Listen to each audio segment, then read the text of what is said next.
Hi అండి.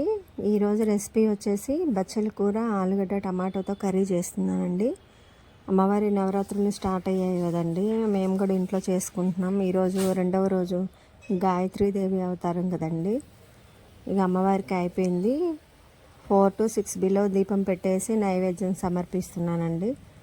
ఇక నాకు డైలీ లలిత సహస్రనామ పారాయణ చేసే అలవాటు ఉంది.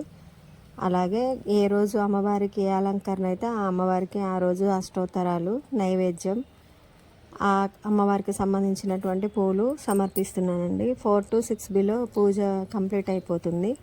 ఆ తర్వాత మిగతా కార్యక్రమం అండి. బచ్చల కూర శుభ్రంగా 1కి 4 సార్లు శుభ్రంగా కడిగి ఆరబెట్టుకున్నానండి.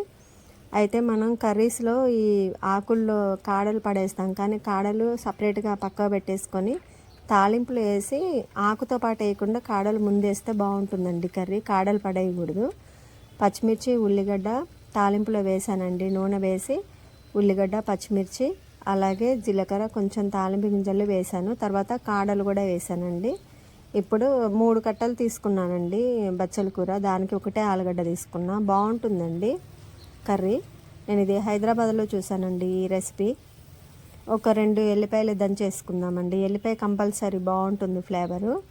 అయితే వెల్లుల్లి వాడటం వల్ల నోట్లోంచి దుర్వాసన వస్తుంది అంటారు, కానీ తప్పదు కదండి కర్రీ తినాలంటే. బచ్చల కూర కూడా ఇప్పుడు వర్షాకాలం కాబట్టి కొంచెం చీడ వాటితోటి వస్తున్నాయండి. 1కి 4 సార్లు శుభ్రంగా కడిగి ఆరబోసుకొని అప్పుడే వండుకోవాలి. బచ్చల కూర యాడ్ చేశానండి. ఒక 3 టమాటా కట్ చేసుకున్నాను. ఆ 3 టమాటా ఈ కర్రీకి సరిపోతుందండి. ఇప్పుడు మూత పెట్టి సిమ్లోనే కుక్ చేసుకుందాం. అయితే ఆయిల్ చాలా తక్కువ వేస్తున్నాను చూసారా కర్రీస్లో. అంటే కర్రీని బట్టి ఆయిల్ వేస్తున్నానండి. అంటే మరీ ఎక్కువ వేయట్లేదు, తక్కువ వేయట్లేదు, మీడియంగా వేస్తున్నా. అంటే నేను తీసుకునే ఇంగ్రీడియంట్స్కి ఆ కర్రీకి ఆయిల్ సరిపోతుందండి, అంతే, ఎక్కువ వేయట్లేదు.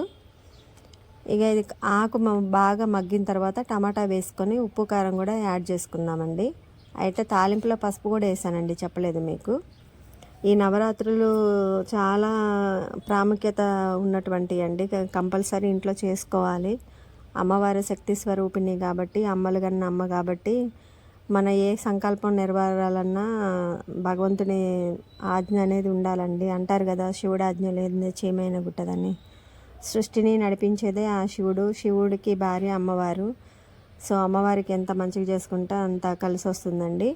మెయిన్గా ఆడవాళ్ళు లలిత సహస్రనామ పారాయణ చేయటం వల్ల చాలా సత్ఫలితాలు ఉంటాయండి. మన జీవన శైలి మారిపోతుంది. ఎందుకంటే మనకి ఎవరు ఏ కీడు తలపెట్టినా మన వాళ్ళ మీద రివెంజ్ తీర్చుకోవాల్సిన అవసరం లేదండి. అమ్మవారు ఉన్నారు. ఖచ్చితంగా దానికి తగ్గ ఫలితాన్ని వాళ్ళకి కలుగజేస్తారు. నేను నమ్ముతానండి. అదే మీకు కూడా చెప్తున్నాను. ఒకసారి మన ఛానల్లో వీడియోస్ అన్నీ చూడండి, లైక్ చేయండి, సబ్స్క్రైబర్స్ని చేపించండి. కొత్తగా పెట్టినటువంటి ఛానల్ కాబట్టి కొంచెం సపోర్ట్ చేయండి. కర్రీ చాలా అంటే చాలా బాగుందండి. మీరు కూడా ఒకసారి ఇలా ట్రై చేసి చూడండి. పాలకూర ఆలుగడ్డ కూడా వండుకోవచ్చండి, చాలా బాగుంటుంది. అలాగే గంగబాయి కూర అంటారు, అది ఆలుగడ్డ కూడా సేమ్ ఇట్లనే. హైదరాబాద్లో ఈ 3 స్టైల్ చూసానండి. గంగబాయి కూరలో ఇంకా బాగా టేస్ట్ ఉంటుందండి. పప్పులో వేసుకొని, పప్పులో మామిడికాయ గంగబాయి కూర వేసుకున్నా కానీ చాలా బాగుంటుంది. ఆకుకూరలు ఎప్పుడైనా మూత పెట్టి ఉడికించుకోవాలండి. ఎందుకంటే దాంట్లో ఉన్నటువంటి పోషకాలన్నీ బయటికి వెళ్ళకుండా మూత పెట్టి ఉడికించుకోవాలి. Thanks for watching.